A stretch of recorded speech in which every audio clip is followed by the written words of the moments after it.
Congress party తరఫున మా MLA Rajagopal Reddy sir మమ్మల్ని బలపరిచి మమ్మల్ని గుర్తించి ఈ ఊరి అభివృద్ధి కోసం నేను ముందుకు వస్తున్నా. మా సార్ సపోర్టు నాకు ఉన్నది. నేను కాంగ్రెస్ అభ్యర్థిని. ఈ ఊరిలో మార్పు కోసం, ఈ ఊరిలో ఎలాంటి అభివృద్ధి లేదు. గత 40 ఏండ్ల సంది ఉన్నోళ్ళే ఉండడం, ఊరి మీద వాడి దోసుక తినడం అలాంటిది జరుగుతుంది. మా ఊరిలో ఒక చెరువు ఉన్నది. ఆ చెరువులో కనీసం కంప చెట్లు అయితే ఒక చెరువు కట్ట మీదంగా కూడా పోయేటట్లేదు. అక్కడ తొంగి చూద్దామన్నా కానీ నీళ్ళు ఎన్ని వచ్చినాయని చూద్దామన్నా కానీ చూసే పరిస్థితి లేదు. ఆ చెరువులకు వాటర్ సోర్స్ తీసుకొస్తా.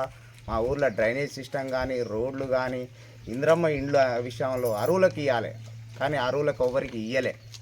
వాళ్ళకు అనుకూలంగా ఉన్న వాళ్ళకి, వాళ్ళ అంచర్లకి, వాళ్ళ నెమ్మడి తిరిగేటోళ్ళకి తప్ప నిజమైన పేదవానికి ఇల్లు అనేది ఇవ్వలేదు. నేను ఇవన్నీ గుర్తించి మా ఊళ్ళో మార్పు జరగాలని ఒక సర్పంచ్ అభ్యర్థిగా ముందుకొచ్చిన. ఈ ఊరి అభివృద్ధి కోసం, మార్పు కోసం నేను పని చేస్తా. మా ప్రజలకు హామీ ఇస్తున్నా. నేను సార్ దగ్గర కొట్లాడి ఈ పనులన్నీ చేపిస్తా.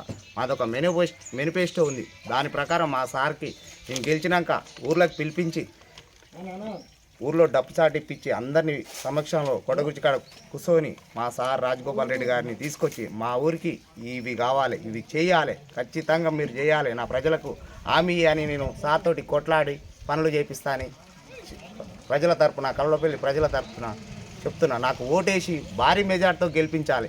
ఈ మార్పు జరగాలి. జై కాంగ్రెస్. ఉంగరం గుర్తుకే మన ఓటు.